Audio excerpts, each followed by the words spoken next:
ಅದು ಮುಸ್ಸಂಜೆಯ ಸಮಯ. ರವಿ ಪಶ್ಚಿಮದಲ್ಲಿ ಹೊಳೆಯುತ್ತಿದ್ದ. ಅಂದು ವಾರಾಂತ್ಯವಾಗಿದ್ದರಿಂದ ಜನ ಕಿಕ್ಕಿರಿದ ತರಕಾರಿ ಮಾರ್ಕೆಟ್ನಲ್ಲಿ ಎಲ್ಲರೂ ತರಕಾರಿ ಕೊಳ್ಳಲು ಮುಗಿಬೀಳುತ್ತಿದ್ದರು.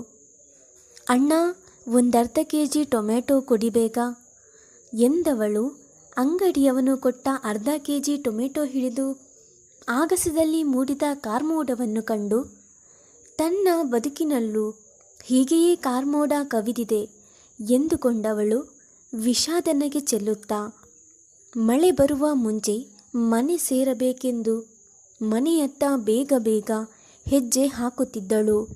ಮನೆಗೆ ಬಂದವಳು ನೀರು ಕುಡಿದು ವಿಶ್ರಮಿಸಿಕೊಳ್ಳುತ್ತಾ ರಾತ್ರಿಯ ಅಡುಗೆಗೆ ತಯಾರಿ ಮಾಡಿಕೊಳ್ಳುತ್ತಿದ್ದಳು.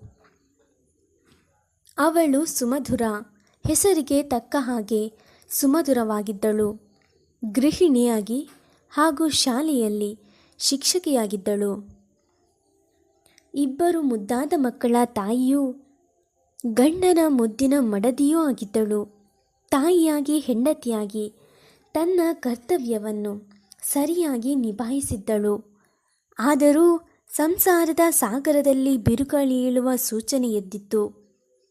ಆದರೂ ಸುಮಧುರ ತನ್ನ ಸಂಸಾರದ ದಿಕ್ಸೂಚಿಯನ್ನು ಸರಿದಾರಿಯಲ್ಲಿ ಸಾಗಿಸಲು ತನ್ನಿಂದಾದ ಸರ್ವ ಪ್ರಯತ್ನವನ್ನು ಮಾಡಿದ್ದಳು.